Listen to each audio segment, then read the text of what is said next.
नमस्कार। खबरों के इस बुलेटिन तुहाडा स्वागत है। मैं हाँ स्वरणजीत सिंह। पहला पेश ने चोण दीआं खबरां।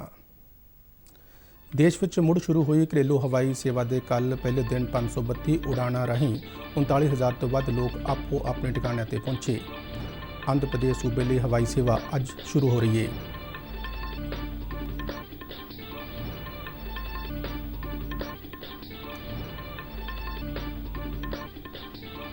वंदे भारत मिशन के दूजे गेड़ का दायरा वधाया गया। 169 वध उड़ाणा दूजे गेड़ में शामिल की गई।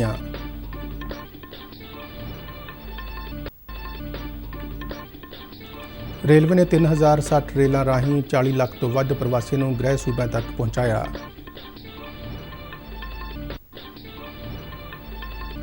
CBSE ने 10वीं और 12वीं जमात के इम्तिहानों लिए परीक्षा केंद्रों की गिनती 3000 तो बढ़ा के 15,000 की। केंद्र वालों कौमी आफत प्रबंधन कमेटी की मीटिंग दौरान चक्रवाती तूफान नाल होए नुकसान संबंधी पश्चिमी बंगाल में राहत और मुड़ बहाली कामां दा जायजा। हाकी के महान खिडारी पद्मश्री बलबीर सिंह सीनियर का कल चंडीगढ़ में सरकारी सन्मानां नाल अंतिम संस्कार किया गया। ते हुण खबरां विस्तार नाल। देशव्यापी लॉकडाउन दौरान 2 महीनों के वक्फे तो बाद कल तो शुरू हुई घरेलू हवाई सेवा नाल देश के ਵੱਖ-ਵੱਖ हिस्सों में फसे लोगों को राहत मिली है।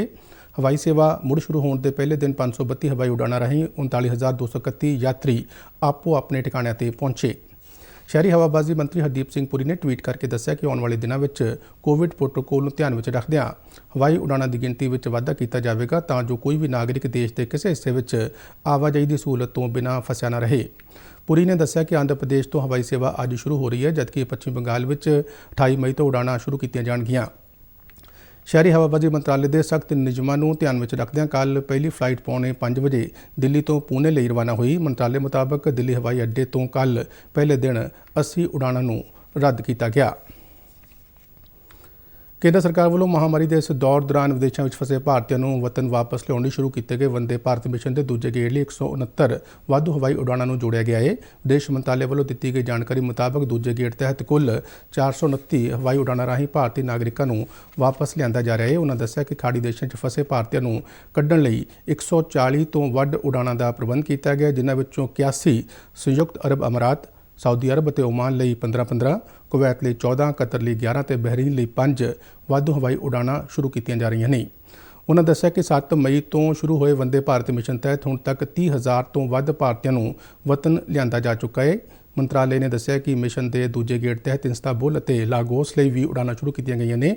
इस अलावा अमरीका और यूरोपी मुल्कों लिए विशेष उड़ाणा की गिनती में भी वाधा किया गया है। वंदे भारत मिशन तहत दुनिया के 98 मुल्कों तो भारतीय नागरिकों ने वतन वापस परतने लिए रजिस्ट्रेशन करवाई है। इंडियन रेलवे वालों 1 मई तो लैके हुण तक 40 लाख तो वध प्रवासी कामिਆਂ ਨੂੰ उन्होंने गृह सूबे तक पहुँचाया गया है। रेल मंत्रालय वालों दी गई जानकारी मुताबक रेलवे वालों कामिਆਂ की निकासी लिए 3060 विशेष श्रमिक रेल गड्डियां देश भर में चलाईਆਂ जा रही हैं। उन्होंने दस्सिया कि कौमी राजधानी दिल्ली लिए हुण तक 30 श्रमिक स्पैशल रेलां चलाईਆਂ गईਆਂ ने, जिन्होंने 1 जून तक वधा के 200 करने की योजना है। मंत्रालय ने कहा कि बीते दिनों में रेल नैटवर्क में कई थाई यात्रियों की भारी आमद कारण मुश्किलें पेश आईयां, जिन्होंने रेलवे ने तरजीह के आधार पर हल कर लिया है। कोविड-19 महामारी कारण लॉकडाउन दरमियान सरकारी खरीद एजेंसियों ने हाड़ी के पिछले सीजन नालों इस बार कणक की वधेरे खरीद की है। खेतीबाड़ी मंत्रालय वालों दी गई जानकारी मुताबक पिछले वरे सरकारी एजेंसियों ने 341.31 लाख टन कणक खरीदी सी, जबकि इस बार 341.56 लाख टन कणक की खरीद की गई है। मंत्रालय ने कहा कि आम तौर पर हाड़ी का सीजन मार्च के अंत शुरू हो जाता है तो अप्रैल के पहले हफ्ते तक सारी खरीद प्रक्रिया मुकम्मल हो जाती है, पर इस बार लॉकडाउन कारण कणक की वाढ़ी खरीद और चुकाई के कामों में कुछ देरी हुई है। उन्होंने कहा कि देरी होने के बावजूद भी केंद्र सरकार वालों खेतीबाड़ी गतिविधियों में ढिल देने तो बाद सारी एजेंसियों के मजबूत तालमेल नाल सारे काम निपटे चाढ़िया गया है। मंत्रालय ने कहा कि पिछले साल के मुकाबले इस बार खरीद केंद्रों में भी वाधा किया गया सी तां जो कोविड के समाजिक नियमों की आसानी नाल पालना हो सके। इस तो इलावा सारी प्रक्रिया दौरान किसानों को महामारी, समाजिक दूरी और साफ सफाई प्रति भी जागरूक किया गया। मंत्रालय ने कहा कि इस काम में तकनोलॉजी का भरपूर प्रयोग किया गया है। CBSE ਦੀਆਂ 10वीं और 12वीं जमात ਦੀਆਂ बोर्ड ਦੀਆਂ ਰਹਿੰਦੀਆਂ ਪ੍ਰੀਖਿਆਵਾਂ ਲਈ देश भर में ਪ੍ਰੀਖਿਆ केंद्रों में वाधा किया गया है। मनुखी वसीलों के विकास बारे केंद्रीय मंत्री रमेश पोखरियाल निशंक ने ਨਵੀਂ ਦਿੱਲੀ ਵਿੱਚ ਐਲਾਨ ਕੀਤਾ ਕਿ ਪਹਿਲੋਂ ਨਿਰਧਾਰਤ 3000 ਪ੍ਰੀਖਿਆ ਕੇਂਦਰਾਂ ਦੀ ਥਾਂ ਹੁਣ 15000 ਪ੍ਰੀਖਿਆ ਕੇਂਦਰ ਬਣਾਏ ਗਏ ਨੇ। ਇਹ ਫੈਸਲਾ ਪ੍ਰੀਖਿਆ ਕੇਂਦਰਾਂ ਤੇ ਸਮਾਜਿਕ ਦੂਰੀ ਦੇ ਨਿਯਮਾਂ ਦੀ ਪਾਲਣਾ ਨੂੰ ਯਕੀਨੀ ਬਣਾਉਣ ਅਤੇ ਵਿਦਿਆਰਥੀਆਂ ਲਈ ਸਫ਼ਰ ਘਟਾਉਣ ਲਈ ਕੀਤਾ ਗਿਆ ਹੈ। ਕੋਰੋਨਾ ਵਾਇਰਸ ਕਾਰਨ ਦੇਸ਼ ਵਿਆਪੀ ਲਾਕਡਾਊਨ ਅਤੇ ਉੱਤਰ ਪੂਰਬੀ ਦਿੱਲੀ ਵਿੱਚ ਹਿੰਸਾ ਕਰਕੇ ਇਹਨਾਂ ਦੋਵੇਂ ਜਮਾਤਾਂ ਦੀਆਂ ਕੁਝ ਪ੍ਰੀਖਿਆਵਾਂ ਮੁਲਤਵੀ ਕਰ ਦਿੱਤੀਆਂ ਗਈਆਂ ਸਨ। ਮੰਤਰਾਲੇ ਵੱਲੋਂ ਇਹ ਪਹਿਲਾਂ ਹੀ ਸਪਸ਼ਟ ਕਰ ਦਿੱਤਾ ਗਿਆ ਸੀ ਕਿ ਵਿਦਿਆਰਥੀ ਬਾਹਰੀ ਪ੍ਰੀਖਿਆ ਕੇਂਦਰਾਂ ਦੀ ਬਜਾਏ ਆਪਣੇ ਸਕੂਲਾਂ ਵਿੱਚ ਬਣੇ ਪ੍ਰੀਖਿਆ ਕੇਂਦਰਾਂ ਵਿੱਚ ਹੀ ਪੇਪਰ ਦੇਣਗੇ। ਗ੍ਰਹਿ ਮੰਤਰਾਲੇ ਦੇ ਦਿਸ਼ਾ ਨਿਰਦੇਸ਼ਾਂ ਅਨੁਸਾਰ ਕੋਵਿਡ-19 ਦੇ ਸੀਮਿਤ ਜ਼ੋਨਾਂ ਵਿੱਚ ਕੋਈ ਪ੍ਰੀਖਿਆ ਕੇਂਦਰ ਨਹੀਂ ਹੋਵੇਗਾ। ਦੇਸ਼ ਵਿੱਚ ਕੋਰੋਨਾ ਵਾਇਰਸ ਦੀ ਪੁਸ਼ਟੀ ਵਾਲੇ ਮਾਮਲਿਆਂ ਵਿੱਚ ਤੇਜ਼ੀ ਨਾਲ ਵਾਧਾ ਲਗਾਤਾਰ ਜਾਰੀ ਹੈ। ਦੇਸ਼ ਭਰ ਵਿੱਚ ਕੋਵਿਡ-19 ਦੀ ਪੁਸ਼ਟੀ ਵਾਲੇ ਮਰੀਜ਼ਾਂ ਦੀ ਗਿਣਤੀ 1,38,845 ਹੋ ਗਈ ਹੈ। ਭਾਰਤ ਸਰਕਾਰ ਦੇ ਸਿਹਤ ਮੰਤਰਾਲਾ ਅਨੁਸਾਰ ਪਿਛਲੇ 24 ਘੰਟਿਆਂ ਦੌਰਾਨ ਕੋਰੋਨਾ ਵਾਇਰਸ ਦੇ 6,977 ਨਵੇਂ ਮਾਮਲੇ ਸਾਹਮਣੇ ਆਏ ਅਤੇ ਇਸ ਮਹਾਮਾਰੀ ਕਾਰਨ 154 ਵਿਅਕਤੀਆਂ ਦੀ ਮੌਤ ਹੋਈ। ਹੁਣ ਤੱਕ 57,721 ਮਰੀਜ਼ ਸਿਹਤਯਾਬ ਹੋਏ ਨੇ ਅਤੇ ਇਸ ਮਹਾਮਾਰੀ ਨਾਲ ਮਰਨ ਵਾਲਿਆਂ ਦੀ ਗਿਣਤੀ 4,021 ਹੋ ਗਈ ਹੈ। ਭਾਵੇਂ ਕੋਰੋਨਾ ਵਾਇਰਸ ਦੀ ਪੁਸ਼ਟੀ ਵਾਲੇ ਮਰੀਜ਼ਾਂ ਦੀ ਗਿਣਤੀ ਵਿੱਚ ਲਗਾਤਾਰ ਤੇਜ਼ ਵਾਧਾ ਦੇਖਣ ਨੂੰ ਮਿਲ ਰਿਹਾ ਹੈ, ਪਰ ਠੀਕ ਹੋਣ ਦੀ ਦਰ ਵਿੱਚ ਵੀ ਸੁਧਾਰ ਹੋ ਰਿਹਾ ਹੈ। ਇਸ ਵੇਲੇ ਕੋਰੋਨਾ ਵਾਇਰਸ ਬਿਮਾਰੀ ਤੋਂ ਠੀਕ ਹੋਣ ਦੀ ਦਰ 41.57% ਦਰਜ ਕੀਤੀ ਗਈ ਹੈ। ਮਹਾਰਾਸ਼ਟਰ ਸੂਬਾ ਕੋਰੋਨਾ ਵਾਇਰਸ ਨਾਲ ਸਭ ਤੋਂ ਵੱਧ ਪ੍ਰਭਾਵਿਤ ਹੈ, ਜਿੱਥੇ ਹੁਣ ਤੱਕ ਕੋਰੋਨਾ ਵਾਇਰਸ ਦੇ 50,231 ਮਾਮਲੇ ਸਾਹਮਣੇ ਆਏ ਅਤੇ ਹੁਣ ਤੱਕ 1,635 ਵਿਅਕਤੀਆਂ ਦੀ ਮੌਤ ਹੋਈ। ਗੁਜਰਾਤ ਵਿੱਚ ਕੁੱਲ ਮਾਮਲੇ 14,063 ਨੇ, ਜਦਕਿ 858 ਵਿਅਕਤੀਆਂ ਦੀ ਕੋਰੋਨਾ ਵਾਇਰਸ ਕਾਰਨ ਮੌਤ ਹੋ ਚੁੱਕੀ ਹੈ। ਇਸ ਤੋਂ ਇਲਾਵਾ ਤਾਮਿਲਨਾਡੂ, ਦਿੱਲੀ, ਰਾਜਸਥਾਨ, ਮੱਧ ਪ੍ਰਦੇਸ਼ ਅਤੇ ਉੱਤਰ ਪ੍ਰਦੇਸ਼ ਵੀ ਕੋਰੋਨਾ ਵਾਇਰਸ ਨਾਲ ਕਾਫੀ ਜ਼ਿਆਦਾ ਪ੍ਰਭਾਵਿਤ ਨੇ। ਕੇਂਦਰੀ ਸਿਹਤ ਮੰਤਰਾਲੇ ਵੱਲੋਂ ਦਿੱਤੀ ਗਈ ਜਾਣਕਾਰੀ ਮੁਤਾਬਕ ਪਿਛਲੇ 2 ਮਹੀਨੇ ਦੌਰਾਨ PPE ਕਿੱਟਾਂ ਅਤੇ N95 ਮਾਸਕਾਂ ਦੇ ਘਰੇਲੂ ਉਤਪਾਦਨ ਵਿੱਚ ਭਾਰੀ ਵਾਧਾ ਦਰਜ ਕੀਤਾ ਗਿਆ ਹੈ। ਮੰਤਰਾਲੇ ਦੇ ਅਧਿਕਾਰੀਆਂ ਨੇ ਨਵੀਂ ਦਿੱਲੀ ਵਿੱਚ ਜਾਣਕਾਰੀ ਦਿੰਦਿਆਂ ਦੱਸਿਆ ਕਿ ਮੌਜੂਦਾ ਸਮੇਂ ਦੇਸ਼ ਦੇ ਵੱਖ-ਵੱਖ ਹਿੱਸਿਆਂ ਵਿਚਲੀਆਂ ਇਕਾਈਆਂ ਵੱਲੋਂ ਰੋਜ਼ਾਨਾ 3 ਲੱਖ ਤੋਂ ਵੱਧ PPE ਕਿੱਟਾਂ ਅਤੇ N95 ਮਾਸਕਾਂ ਦਾ ਉਤਪਾਦਨ ਕੀਤਾ ਜਾਂਦਾ ਹੈ। ਉਹਨਾਂ ਦੱਸਿਆ ਕਿ ਸੂਬਿਆਂ ਅਤੇ ਕੇਂਦਰ ਦੇ ਸੰਸਥਾਨਾਂ ਵੱਲੋਂ 111 ਲੱਖ N95 ਮਾਸਕ ਅਤੇ ਤਕਰੀਬਨ 74 ਲੱਖ PPE ਕਿੱਟਾਂ ਬਣਾਈਆਂ ਜਾ ਰਹੀਆਂ ਨੇ। ਮੰਤਰਾਲੇ ਨੇ ਕਿਹਾ ਕਿ ਸਰਕਾਰ ਵੱਲੋਂ ਨਾਮਜ਼ਦ ਕੀਤੀਆਂ ਗਈਆਂ ਲੈਬੋਰਟਰੀਆਂ ਵੱਲੋਂ ਪ੍ਰਮਾਣਿਤ ਕਰਨ ਤੋਂ ਬਾਅਦ ਹੀ ਇਹਨਾਂ ਕਿੱਟਾਂ ਤੇ ਮਾਸਕਾਂ ਨੂੰ ਵੇਚਣ ਦੀ ਪ੍ਰਵਾਨਗੀ ਦਿੱਤੀ ਗਈ ਹੈ। ਪ੍ਰਵਾਨਗੀ ਤੋਂ ਪਹਿਲਾਂ ਮੰਤਰਾਲੇ ਦੀ ਤਕਨੀਕੀ ਕਮੇਟੀ ਵੱਲੋਂ ਜਾਂਚ ਤੋਂ ਬਾਅਦ ਇਹਨਾਂ ਨੂੰ ਪ੍ਰਮਾਣਿਤ ਕੀਤਾ ਜਾਂਦਾ ਹੈ। ਮੰਤਰਾਲੇ ਨੇ ਸਾਰੇ ਸੂਬਿਆਂ ਤੇ ਕੇਂਦਰ ਸ਼ਾਸਤ ਪ੍ਰਦੇਸ਼ਾਂ ਨੂੰ ਵੀ PPE ਕਿੱਟਾਂ ਦੀ ਟੈਸਟਿੰਗ ਲਈ ਟੈਕਸਟਾਈਲ ਮੰਤਰਾਲੇ ਦੀਆਂ ਨਾਮਜ਼ਦ ਲੈਬਾਂ ਵਿੱਚ ਪਰਖ ਕਰਾਉਣ ਦੀ ਸਲਾਹ ਦਿੱਤੀ ਹੈ। ਮੰਤਰਾਲੇ ਨੇ ਇਹ ਵੀ ਦੱਸਿਆ ਹੈ ਕਿ ਜਿਹੜੇ ਉਤਪਾਦ ਇਹਨਾਂ ਲੈਬਾਂ ਰਾਹੀਂ ਪ੍ਰਮਾਣਿਤ ਹੁੰਦੇ ਨੇ ਉਹਨਾਂ ਨੂੰ ਸਰਕਾਰ ਦੇ ਮਾਰਕੀਟ ਪਲੇਸ ਪੋਰਟਲ ਤੇ ਪ੍ਰਦਰਸ਼ਿਤ ਕੀਤਾ ਜਾ ਸਕਦਾ ਹੈ। ਟੈਕਸਟਾਈਲ ਮੰਤਰਾਲੇ ਵੱਲੋਂ ਪ੍ਰਮਾਣਿਤ ਕੀਤੇ ਗਏ ਉਤਪਾਦਕਾਂ ਸੰਬੰਧੀ ਜਾਣਕਾਰੀ ਆਪਣੀ ਵੈਬਸਾਈਟ ਤੇ ਉਪਲਬਧ ਕਰਵਾਈ ਗਈ ਹੈ।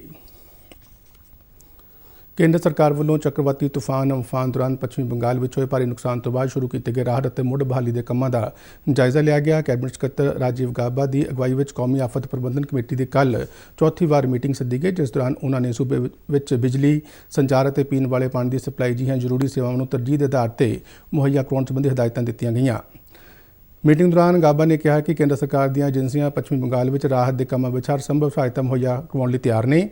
ਉਹਨਾਂ ਦੱਸਿਆ ਕਿ ਪ੍ਰਭਾਵਿਤ ਇਲਾਕਿਆਂ ਵਿੱਚ ਲੋੜ ਮੁਤਾਬਕ ਸਪਲਾਈ ਲਈ ਅਨਾਜ ਅਤੇ ਹੋਰ ਖੁਰਾਕੀ ਵਸਤਾਂ ਦਾ ਭੰਡਾਰ ਰੱਖਿਆ ਗਿਆ ਹੈ।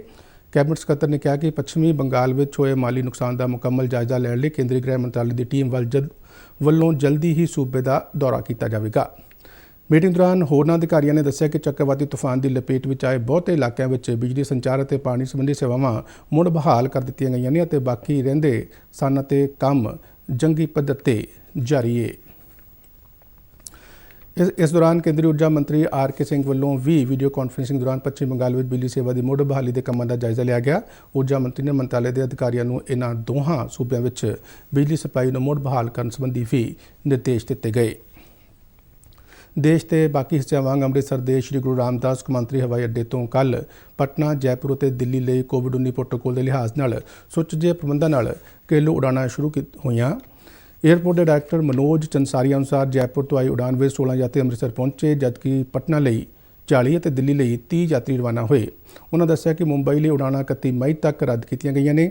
ਕੋਰੋਨਾ ਵਾਇਰਸ ਦੇ ਮੱਦੇਨਜ਼ਰ ਵਰਤੀ ਜਾ ਰਹੀ ਵਿਸ਼ੇਸ਼ ਚੌਕਸੀ ਤਹਿਤ ਹਵਾਈ ਅੱਡੇ ਦੇ ਅੰਦਰ ਦਾਖਲ ਹੋਣ ਤੋਂ ਪਹਿਲਾਂ ਹਰ ਯਾਤਰੀ ਦਾ ਸਰੀਰਕ ਤਾਪਮਾਨ ਥਰਮਲ ਸਕੈਨਰ ਨਾਲ ਚੈੱਕ ਕੀਤਾ ਜਾ ਰਿਹਾ ਹੈ ਅਤੇ ਯਾਤਰੀਆਂ ਦੇ ਸਮਾਨ ਨੂੰ ਵੀ ਸੈਨੀਟਾਈਜ਼ ਕੀਤਾ ਜਾ ਰਿਹਾ ਹੈ। ਹਰ ਯਾਤਰੀ ਦੇ ਮੋਬਾਈਲ ਵਿੱਚ ਆਰੋਗਿਆ ਸੇਤੂ ਐਪ ਹੋਣਾ ਲਾਜ਼ਮੀ ਕੀਤਾ ਗਿਆ ਸੀ। ਇਸ ਦੇ ਨਾਲ ਸਿਹਤ ਵਿਭਾਗ ਦੇ ਦਿਸ਼ਾ ਨਿਰਦੇਸ਼ਾਂ ਅਨੁਸਾਰ ਸਮਾਜਿਕ ਦੂਰੀ, ਮਾਸਕ ਲਗਾਉਣ ਅਤੇ ਸੈਨੀਟਾਈਜ਼ਰ ਰੱਖਣ ਆਦਿ ਵਰਗੇ ਨਿਯਮਾਂ ਦੀ ਇਨ ਬਿਨ ਪਾਲਣਾ ਨੂੰ ਯਕੀਨੀ ਬਣਾਇਆ ਗਿਆ।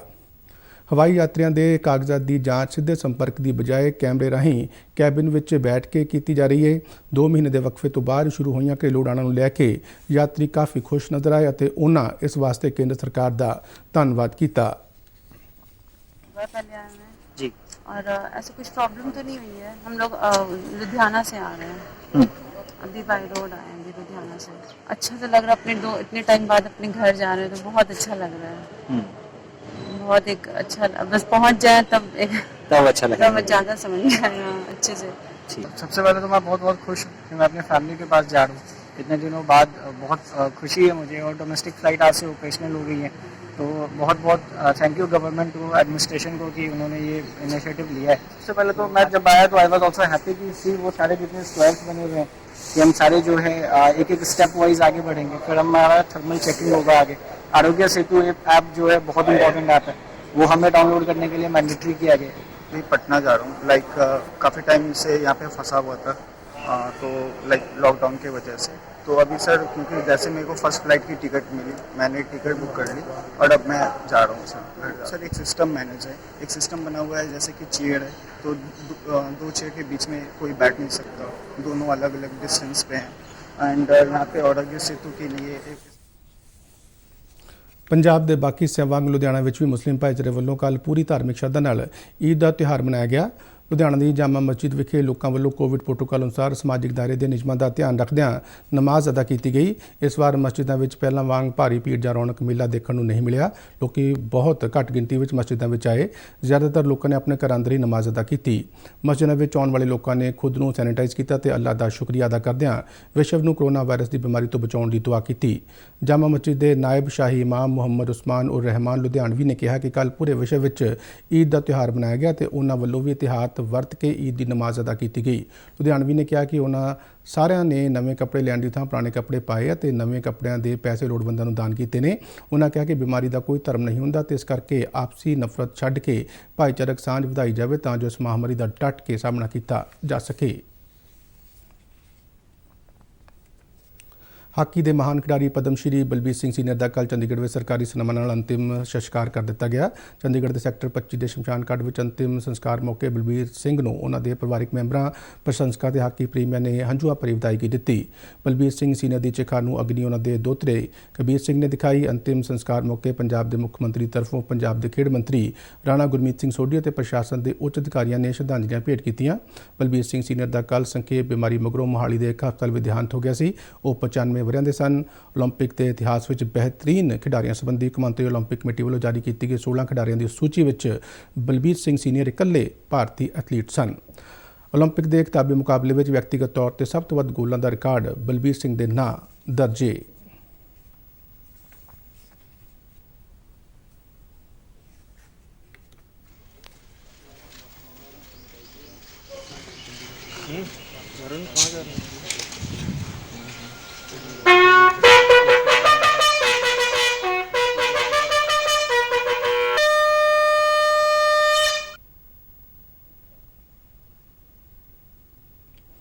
ਭਾਰਤੀ ਖੇਡ ਅਥਾਰਟੀ ਨੇ ਕਿਹਾ ਕਿ 2749 ਖੇਲੋ ਇੰਡੀਆ ਐਥਲੀਟਾਂ ਨੂੰ 30,000 ਰੁਪਏ ਪ੍ਰਤੀ ਖਿਡਾਰੀ ਦੇ ਹਿਸਾਬ ਨਾਲ 8.25 ਕਰੋੜ ਰੁਪਏ ਦਿੱਤੇ ਗਏ ਨੇ। ਅਥਾਰਟੀ ਵੱਲੋਂ ਜਾਰੀ ਬਿਆਨ ਵਿੱਚ ਦੱਸਿਆ ਗਿਆ ਕਿ ਇਹ ਰਕਮ ਖਿਡਾਰੀਆਂ ਦੇ ਬੈਂਕ ਖਾਤਿਆਂ ਵਿੱਚ ਟ੍ਰਾਂਸਫਰ ਕਰ ਦਿੱਤੀ ਗਈ ਹੈ। ਉਹਨਾਂ ਦੱਸਿਆ ਕਿ ਕੁੱਲ 2,800 ਐਥਲੀਟਾਂ ਵਿੱਚੋਂ ਬਾਕੀ ਰਹਿੰਦੇ 144 ਖਿਡਾਰੀਆਂ ਨੂੰ ਇਸ ਮਹੀਨੇ ਦੇ ਅੰਤ ਤੱਕ ਭੱਤਾ ਉਹਨਾਂ ਦੇ ਬੈਂਕ ਖਾਤਿਆਂ ਵਿੱਚ ਟ੍ਰਾਂਸਫਰ ਕਰ ਦਿੱਤਾ ਜਾਵੇਗਾ।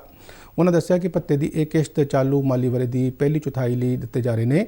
ਇਸ ਦੌਰਾਨ ਕੇਂਦਰੀ ਯੁਵਾ ਮਾਮਲੇ ਅਤੇ ਖੇਡ ਮੰਤਰੀ ਕਿਰਨ ਰਿਜੀਜੂ ਨੇ ਕਿਹਾ ਕਿ ਦੇਸ਼ ਦੇ ਖਿਡਾਰੀਆਂ ਨੂੰ ਜੇਬ ਖਰਚ ਭੱਤਾ ਸਮੇਂ ਸਿਰ ਮੁਹੱਈਆ ਕਰਵਾਉਣਾ ਉਹਨਾਂ ਦੇ ਮੰਤਰਾਲੇ ਦੇ ਪ੍ਰਮੁੱਖ ਤਰਜੀਹ ਹੈ। ਉਹਨਾਂ ਕਿਹਾ ਕਿ ਉਹਨਾਂ ਵੱਲੋਂ ਲਾਕਡਾਊਨ ਦੇ ਸਮੇਂ ਦੌਰਾਨ ਹਰੇਕ ਐਥਲੀਟ ਦੀ ਹਰ ਸੰਭਵ ਸਹਾਇਤਾ ਕੀਤੀ ਜਾ ਰਹੀ ਹੈ। 6,28,000 ਰੁਪਏ ਦੀ ਖੇਲੋ ਇੰਡੀਆ ਸਕਾਲਰਸ਼ਿਪ ਤਹਿਤ ਐਥਲੀਟਾਂ ਨੂੰ 1,20,000 ਰੁਪਏ ਸਾਲਾਨਾ ਜੇਬ ਖਰਚ ਭੱਤਾ ਦਿੱਤਾ ਜਾਂਦਾ ਹੈ। ਬੁਲੇਟਿਨ ਦੇ ਅਖੀਰ ਵਿੱਚ ਚੋਣਵੀਆਂ ਖਬਰਾਂ ਇੱਕ ਵਾਰ ਫਿਰ ਤੋਂ। ਦੇਸ਼ ਵਿੱਚ ਮੁੜ ਸ਼ੁਰੂ ਹੋਈ ਘਰੇਲੂ ਹਵਾਈ ਸੇਵਾ ਦੇ ਕੱਲ੍ਹ ਪਹਿਲੇ ਦਿਨ 532 ਉਡਾਣਾਂ ਰਾਹੀਂ 39,000 ਤੋਂ ਵੱਧ ਲੋਕ ਆਪੋ ਆਪਣੇ ਠਿਕਾਣਿਆਂ 'ਤੇ ਪਹੁੰਚੇ। ਆਂਧਰਾ ਪ੍ਰਦੇਸ਼ ਸੂਬੇ ਲਈ ਹਵਾਈ ਸੇਵਾ ਅੱਜ ਸ਼ੁਰੂ ਹੋ ਰਹੀ ਹੈ। ਵੰਦੇ ਭਾਰਤ ਮਿਸ਼ਨ ਦੇ ਦੂਜੇ ਗੇੜ ਦਾ ਦਾਇਰਾ ਵਧਾਇਆ ਗਿਆ। 169 ਵਾਧੂ ਉਡਾਣਾਂ ਦੂਜੇ ਗੇੜ ਵਿੱਚ ਸ਼ਾਮਲ ਕੀਤੀਆਂ ਗਈਆਂ।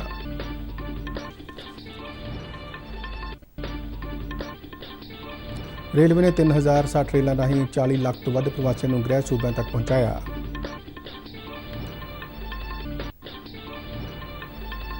CBSE ਨੇ 10ਵੀਂ ਅਤੇ 12ਵੀਂ ਜਮਾਤ ਦੇ ਇਮਤਿਹਾਨਾਂ ਲਈ ਪ੍ਰੀਖਿਆ ਕੇਂਦਰਾਂ ਦੀ ਗਿਣਤੀ 3000 ਤੋਂ ਵਧਾ ਕੇ 15000 ਕੀਤੀ।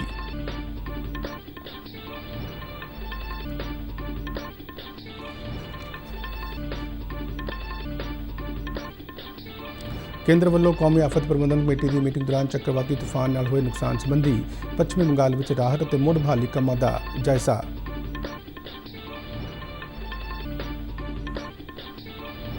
ਹਾਕੀ ਦੇ ਮਹਾਨ ਖਿਡਾਰੀ ਪਦਮ ਸ਼੍ਰੀ ਬਲਬੀਰ ਸਿੰਘ ਸੀਨੀਅਰ ਦਾ ਕੱਲ੍ਹ ਚੰਡੀਗੜ੍ਹ ਵਿੱਚ ਸਰਕਾਰੀ ਸਨਮਾਨਾਂ ਨਾਲ ਅੰਤਿਮ ਸੰਸਕਾਰ ਕੀਤਾ ਗਿਆ। ਇਸ ਦੇ ਨਾਲ ਹੀ ਖਬਰਾਂ ਦਾ ਬੁਲੇਟਿਨ ਖਤਮ ਹੋਇਆ। ਇਜਾਜ਼ਤ ਦਿਓ। ਧੰਨਵਾਦ।